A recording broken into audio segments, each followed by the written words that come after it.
Princess Sheyi and the rest were captured and arrested. Yes, very good, right? The animals also helped march them back to Rugare Palace.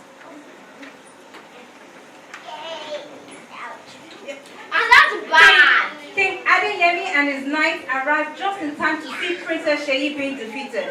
He was overjoyed to see the return of his wife, Queen Priscilla, and his sister, Queen Lara, and was very proud to hear of the bravery of the princesses. Who thinks the princesses were very brave? Me. Are you guys also brave? Yeah. Yes, good. Most times. Most times.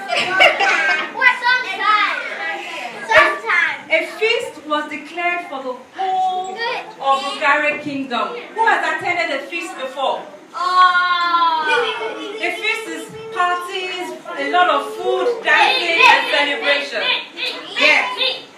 Out of the kingdom, out of the kindness of Queen Lara's heart, it's always good to be kind. And because Princess Sheyi was her stepsister, instead of being imprisoned, she didn't put them in prison. She just banished them to Agog Kingdom, never to enter any other Lafia kingdoms again. This story too. Then they were out in the wild being killed by all the animals. Yes. This story too would one day be written in the history of Lafia. But Queen Lara will forever wonder about the mysterious Agog commander, one of the greatest swordswomen she had ever fought. The end. That was nice.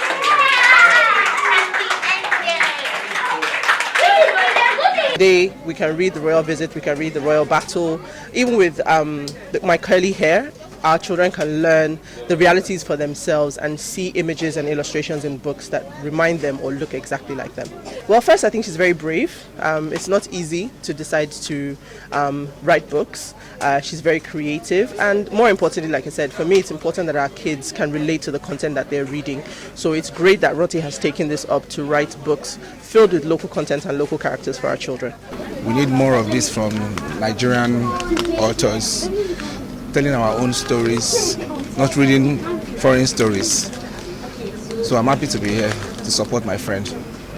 Today my kids had so much fun listening to Miss Ranti read her stories and ask so many questions throughout the whole reading. They had so much fun. I know that they kept, it was very interactive, so they had a lot to say as she was reading. So they had a lot of fun. Her narration was excellent, and I know that the way she was able to carry the children along made the stories even more interesting. My daughter says she wants all the books so she can read them at night when she gets home again. I've read 2 of the books before, the Royal Visit and the Royal Battle. I can say that for the ages at which they have been targeted, they are very good books. The vocabulary is quite simple. The storylines are interesting. The illustrations are also beautiful. It's a must-buy for people who want their children to get into the reading habits very early on.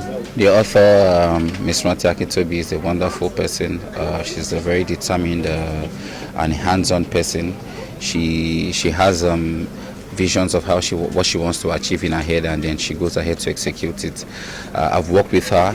She used to be my boss in a multinational company. We worked together, and I see the drive and energy she always had. She's brought it into her personal endeavors, and it's paying off big time for her. So big ups, Ranti, and the best is yet to come. Well, the name of the book is Toriola's Bedtime.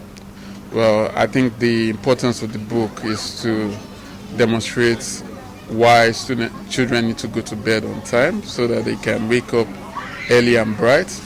I mean, in most cases, to get to school on time, but more importantly, to be sharp and bright to face the challenges of the day.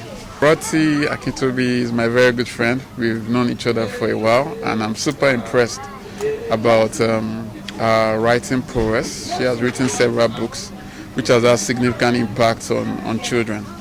So I think this book and many others are very important and very, very nice, and would be good if parents purchase those books and educate their children accordingly.